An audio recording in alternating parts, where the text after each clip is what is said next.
అమరావతికి క్యూ కడుతున్న బ్యాంకులు. ఆంధ్రప్రదేశ్ రాజధాని అమరావతి కేవలం ఒక పాలనా కేంద్రంగానే కాక ఆర్థిక, వాణిజ్య కేంద్రంగా రూపుదిద్దుకోబోతోంది. ప్రపంచస్థాయి నగర నిర్మాణానికి ముఖ్యమంత్రి చంద్రబాబు వేసిన బృహత్ ప్రణాళికలో ఆర్థిక వ్యవస్థకు వెన్నెముక వంటి బ్యాంకింగ్ రంగాన్ని ఒకే చోట స్థాపించాలని అద్భుతమైన ఆలోచన అక్టోబర్ 28న సాకారం కాబోతుంది.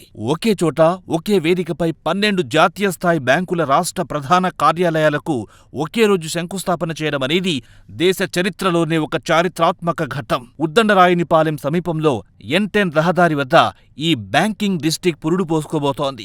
ఈ ప్రతిష్టాత్మక కార్యక్రమానికి కేంద్ర ఆర్థిక మంత్రి నిర్మలా సీతారామన్ గారు శ్రీకారం చుట్టబోతున్నారు. అమరావతిలో ఒకే చోటుకు SBI, Canara bank, union bank of India, India bank, bank of Baroda, APCOB సహా ఇతర జాతీయ బ్యాంకులు రానున్నాయి. ఈ బ్యాంకుల ప్రధాన కార్యాలయాల్లో కొన్ని 14 అంతస్తుల ఎత్తులో 1,00,000 చదరపు గజాల విస్తీర్ణంలో నిర్మితం కానున్నాయి.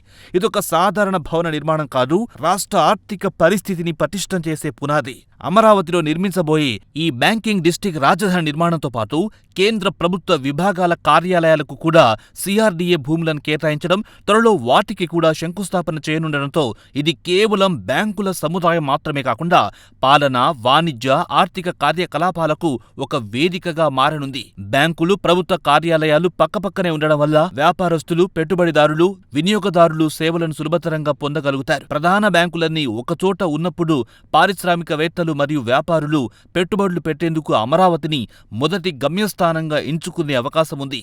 బ్యాంకింగ్, ఫైనాన్స్ రంగాల్లో ప్రత్యక్షంగా, పరోక్షంగా వేలాది ఉద్యోగాలు సృష్టించబడతాయి. తద్వారా రాష్ట్ర యువతకు ఉపాధి అవకాశాలు మెరుగుపడతాయి.